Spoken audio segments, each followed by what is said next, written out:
در نظام اسلامی از یک ماموریت خردترک گرفته تا رهبری عمومی جامعه، اینا مسئولیت است. هر قدر جایگاه تو بالاتر باشه مسئولیت تو چیست؟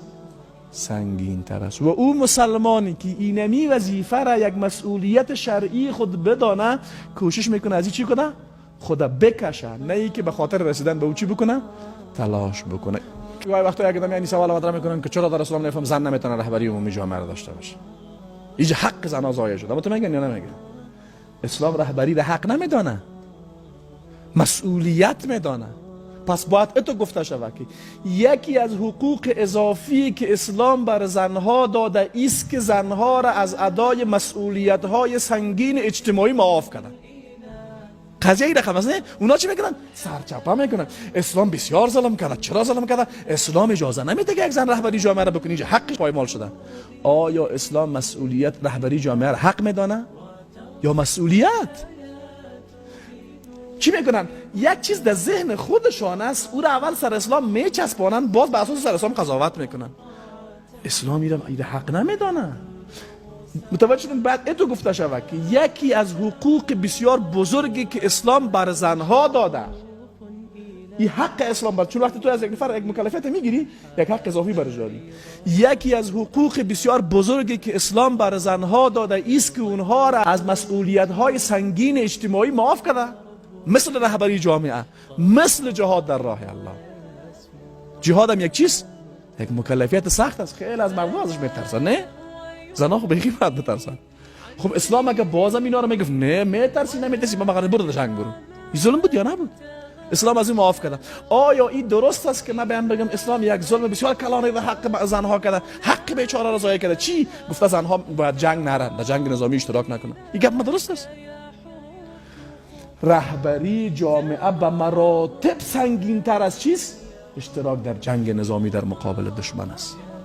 اسلام از او زنها را معاف کرده، از هم خیلی معاف کرده. زنها باید خوشحال باشن، همه طرز دیگه.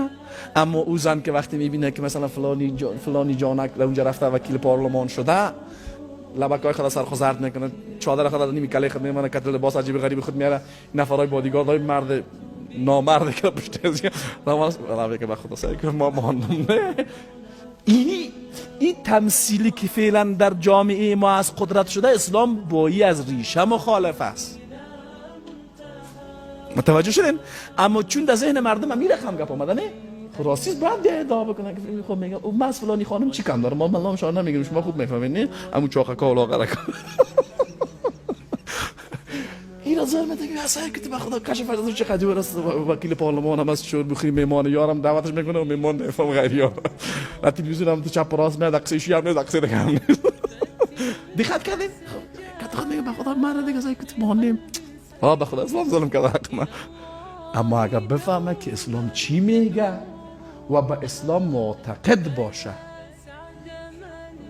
فهمیدین؟ دو گپ است. یکی اسلام بفهمه، یکی به اسلام معتقد باشه. خیلی هایی که معتقد به اسلام هستن اسلام نمیفهمن، یا خیلی ها اگه اسلام میفهمن یا نمیفهمن به اسلام معتقد نیستن. طرف گپ ما او مردم نیست که به اسلام معتقد نیست. گرچه بگی کار خودم میکنه، طرف گپ ما اونایی است که به اسلام معتقدن، باید اسلام بفهمن. یا نفس ان لم تظفری لا تجزعی.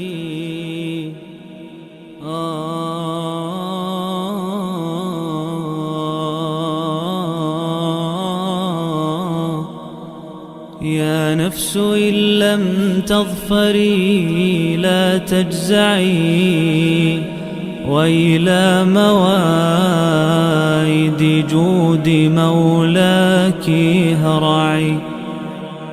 يا نفس إن لم تظفري لا تجزعي، وإلى موائد جود مولاك هرعي.